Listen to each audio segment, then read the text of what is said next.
That must be, Pooja, some karmic, Yes, for sure. There's no thing. chance meetings. Thing. Just. So we are ready, right, Parisha? We can go ahead. Yes. Pooja, we are ready, right? Okay, thank you. So, good evening. A very warm welcome to everyone who has joined us this evening for a much awaited session on stress to strength. Before we begin the session, there are a few housekeeping rules to adhere to. Rename yourself, please, with your full name. Use the same name and email ID that you have used for your registration. Let us know that you are here by participating in the polls. You may wish to take down a few notes, so please keep a pen and paper handy. We are all joining in virtually, so kindly bear with us in case of any connectivity issues. Please keep yourself on mute unless we ask you to unmute yourself, and please stay on till the end.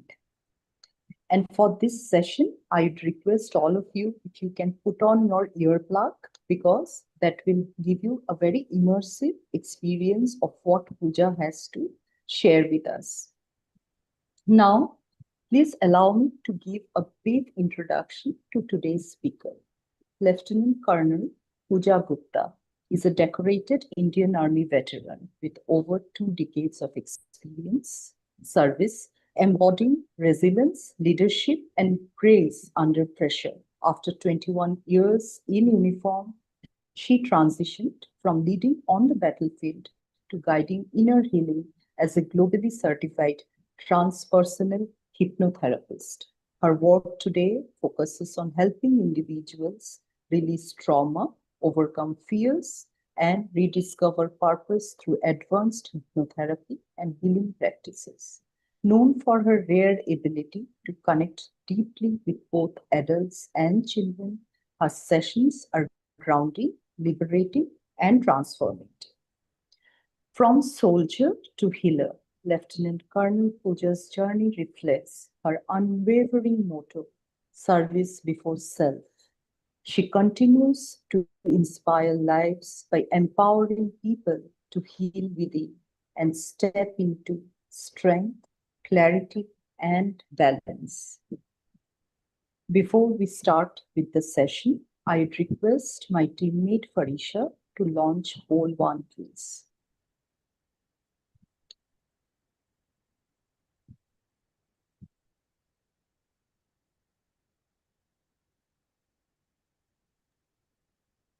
I hope you can see the poll.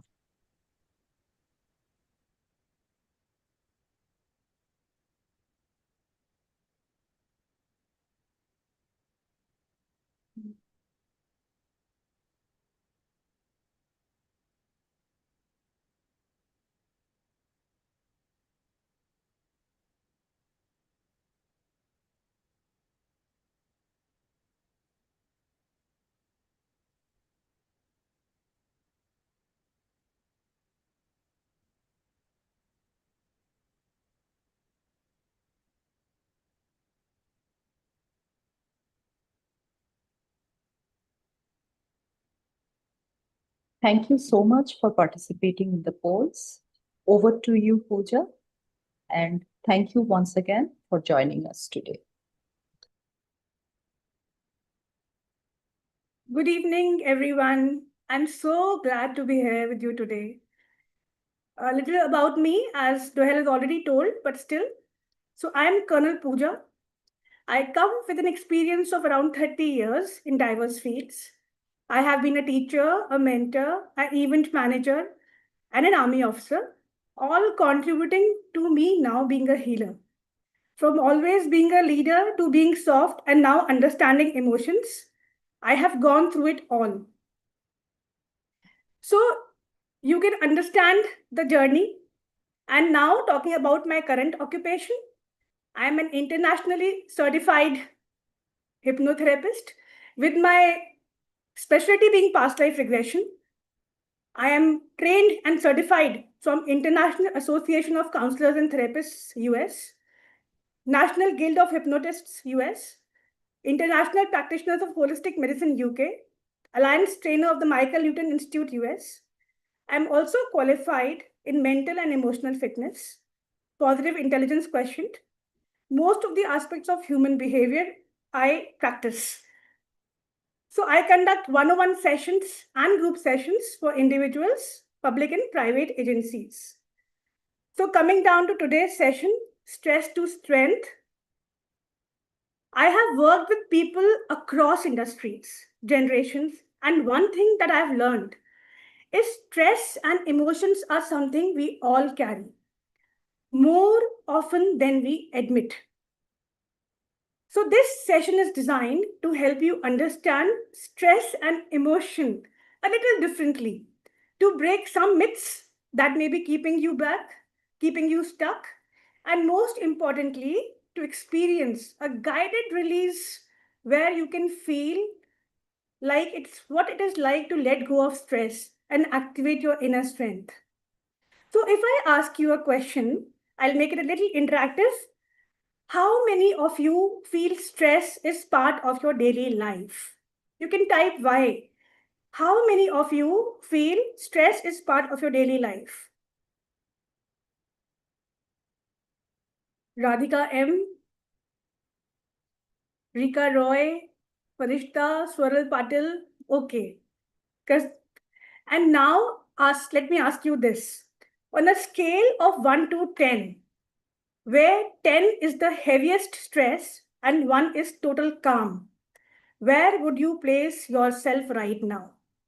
Just reflect for a moment. Keep that number in mind.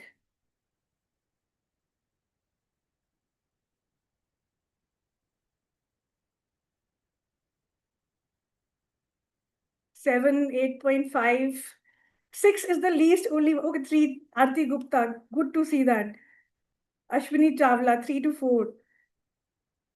Sarah P, 5. Okay. Now, would you like to press pause on stress anytime you wanted? Press P. Lovely. So, okay. So most people think of stress as only mental pressure. But stress is actually biological and emotional response. Emotions are what? What are emotions? They're simply energy in motion. They're not meant to be bottled up or pushed aside. The challenge comes when we suppress emotions. And many of us are trained from childhood to do just that. We hear phrases like, don't cry, be strong, don't show anger, don't push, you are weak, and so. And we keep pushing emotions down, right? But what is the truth? Do emotions disappear? When we ignore them, do they disappear? No, they don't disappear. And what happens? They sit in the body waiting to be heard. This is why stress feels heavy, because it is not just about what's happening today, but it is the accumulation of emotions we have never processed fully, which remains unprocessed, unaddressed. We keep carrying them, building them in us. So how stress, anxiety affect our happiness? Or what is the reason for low happiness, and from where does it take root? So let's explore something like stress and anxiety. They don't just appear out of nowhere. As I told you, you accumulate them, so they take root. And unless we understand from where, we keep treating only the symptoms and not the cause. Now, if we talk about unresolved issues in the subconscious, right? So, it's like something like these apps running in the background on your phone. You're not even aware they are open, but they are draining your battery. That is exactly how unresolved issues work. They keep draining you slowly and slowly. Hidden fears, old worries, emotions we've never dealt with, they sit quietly in the background of our mind. We may smile on the outside, attend meetings, meet deadlines, but deep inside, those hidden files keep slowing us down because they are open. They stay there. Like, have you ever suddenly overreacted to something which is very small? Like someone cutting you in traffic? Or a colleague's casual remark? Chances are it wasn't just about the moment. It was an unresolved file from the past that just popped up. It may be many things that acted in that moment, right? So, is the past baggage holding us back? So, yes, many of our present day struggles aren't about only present at all. They are echoes of our earlier experiences. Now, imagine trying to run a race while dragging a suitcase behind you. No matter how fast you move, the baggage slows you down, right? The suitcase is childhood wounds, painful memories, forgotten traumas, still shaping how we think, behave, and react today. Now, if you are holding that suitcase, can you run at your own speed? Can you run that light? Or you can give your potential if this suitcase was not there. So, someone who has often been criticized as a child may grow into an adult who constantly looks for validation. They second guess themselves. Someone who felt abandoned may struggle to trust, even when surrounded by good people.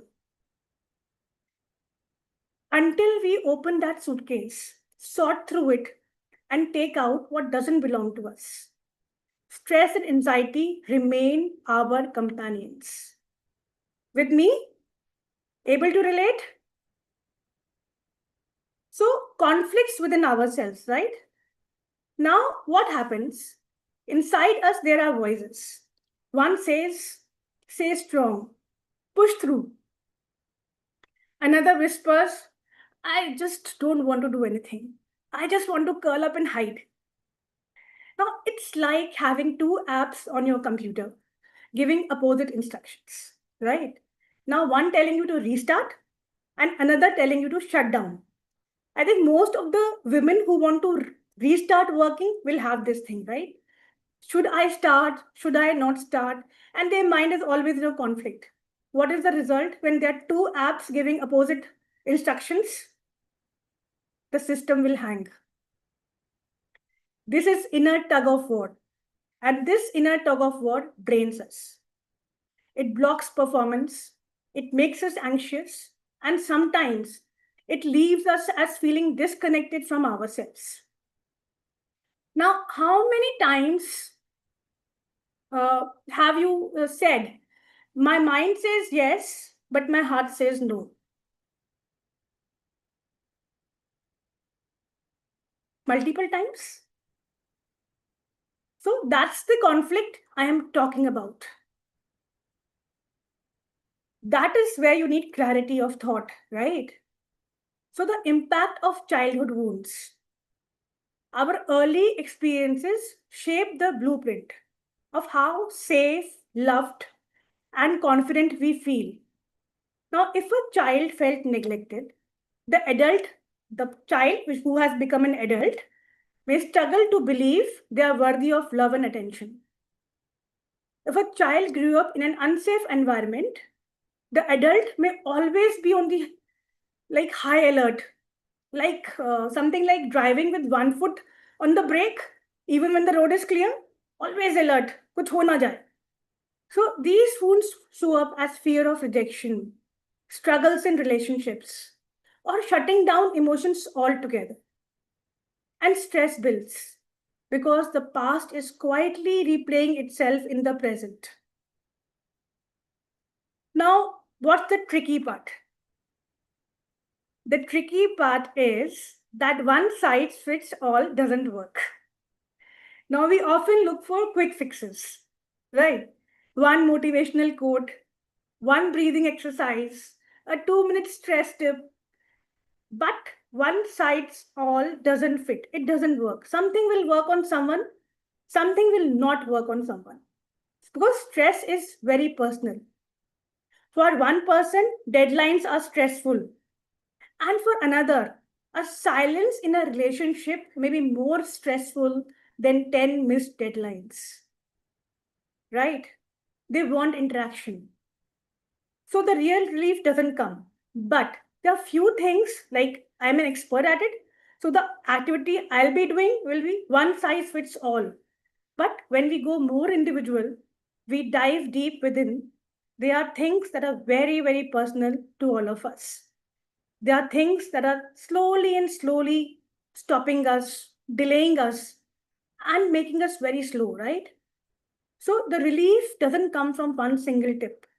It comes from understanding the root cause and addressing it in a way that it fits your story, your mind, your emotions. And what is the bigger picture about it? So the bigger picture is the stress, anxiety, feeling low, or unhappiness, they are not random. They come from unhealed parts of our story, inner conflicts, and baggage from the past. But the good news is, once we explore those roots and release them, performances improve, anxiety reduces, happiness naturally flows back. You smile within, not superficially, not as a display, because happiness isn't something that we chase. It is something that returns once we stop carrying the burden, once we stop carrying what we don't need to carry. All with me? So now we come to breaking myths, right? And what are the two biggest myths I see in working people? Perfectionism and suppression. So now let's pause, think. Myth number one, perfectionism equals success. How many of you have been told, do it perfectly or don't do it at all? Or maybe you've heard what people will say if it is not done properly, if it is not flawless.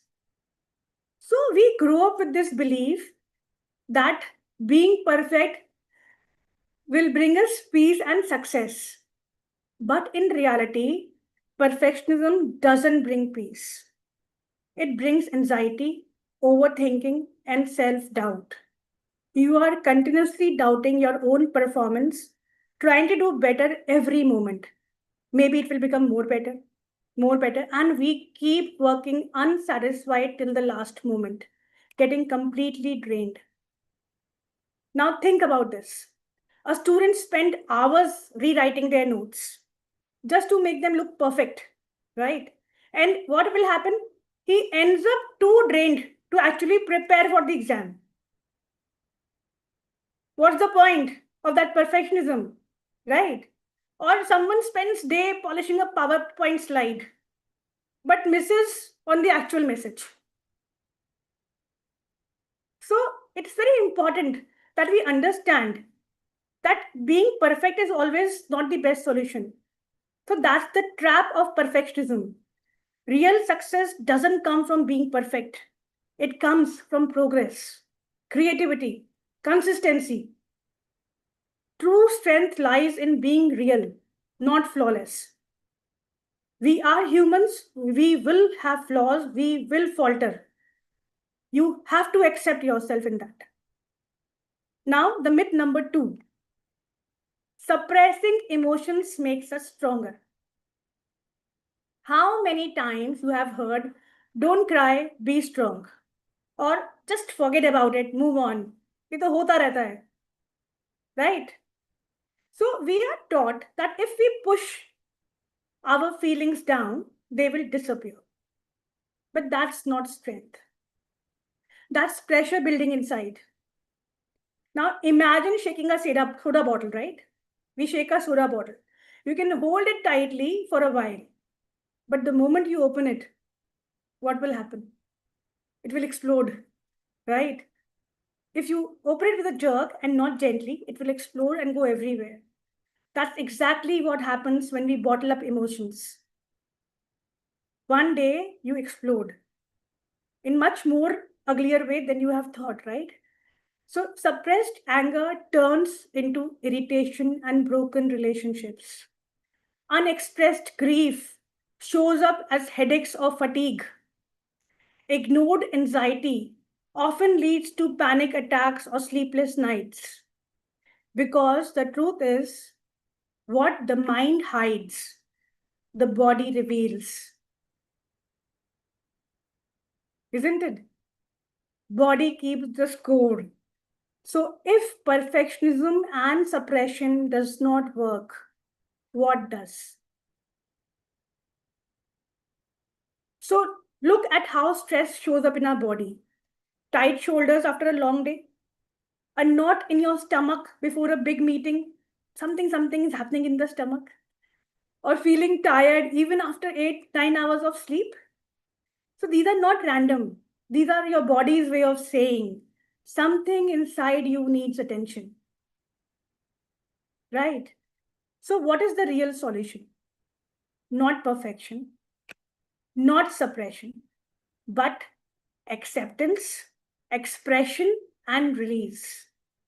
That's where your real strength lives.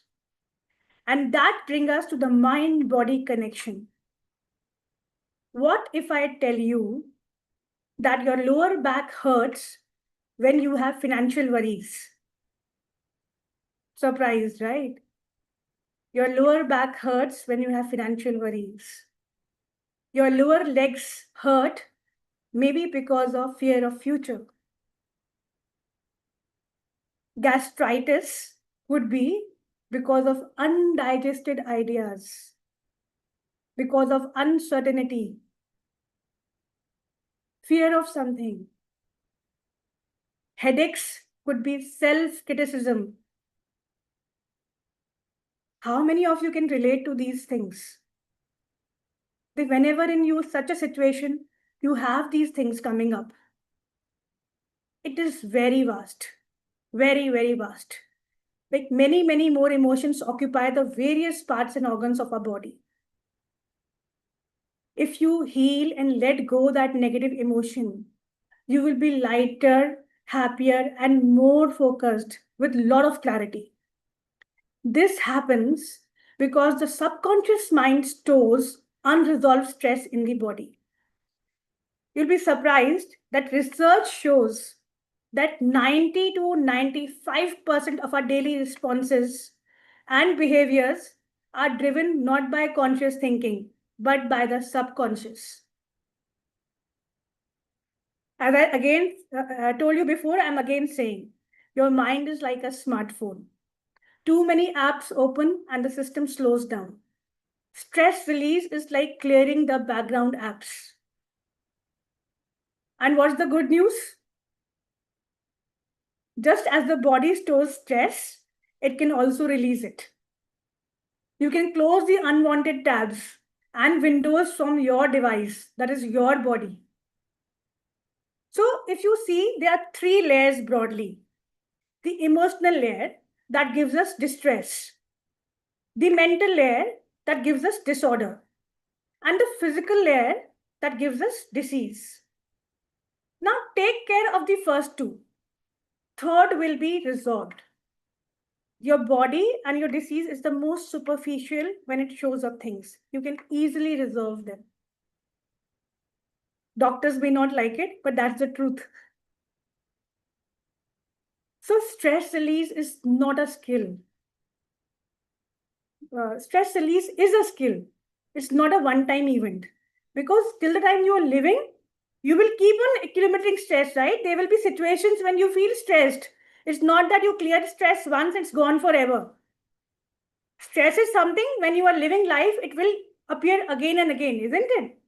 So it is a skill that you have to learn. Now, living with acceptance is very important.